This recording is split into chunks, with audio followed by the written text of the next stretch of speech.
রাজধানীর শাহবাগে বিভিন্ন দাবিতে মানববন্ধন করছে বিডিআর কল্যাণ পরিষদ। সেখান থেকে যুক্ত হচ্ছেন সহকর্মী রাব্বি সিদ্দিকী। রাব্বি, তাদের দাবির বিষয়ে বিস্তারিত জানাবেন।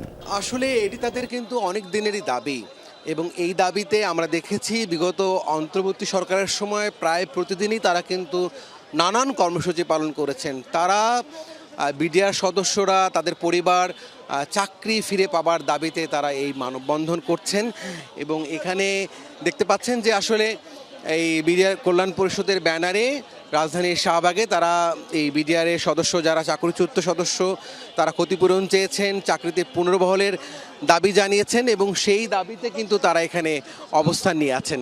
একটু কথা বলতে চাই, আপনার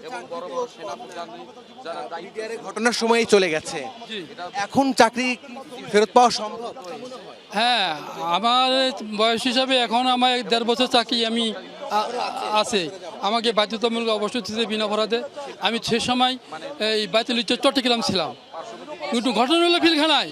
কিন্তু কেন কেন এই বাহির ব্যাটালিয়নগুলো আমাদেরকে চাকরিচ্যুত করা হলো? আপনি পিলখানায় ছিলেন না, কিন্তু আপনার চাকরি চলে গেছে।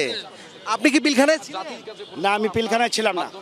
আপনি যে প্রশ্নটা করেছেন যে চাকরি ফিরে পাওয়া সম্ভব কিনা, আপনারা ইতিমধ্যে জানেন কর্নেল হাসিনুর স্যারকে অন্যায়ভাবে আয়নাঘরে বন্দি রেখে ওনাকে চাকরিচ্যুত করা হয়েছিল। উনি ইতিমধ্যে চাকরিতে জয়েন করেছেন।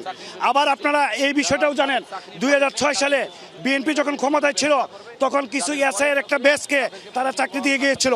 তারা ট্রেনিং মানে ফিরে পাওয়া সম্ভব, আপনারা তারা সেই আবেদনটি কিন্তু করে যাচ্ছে এবং সেই দাবিতে তারা কিন্তু এই শাহবাগে প্রায় মানে প্রতি মাসেই তাদের কিন্তু কর্মসূচি থাকে। দেবাশিস, ধন্যবাদ রাব্বি যুক্ত হবার জন্য।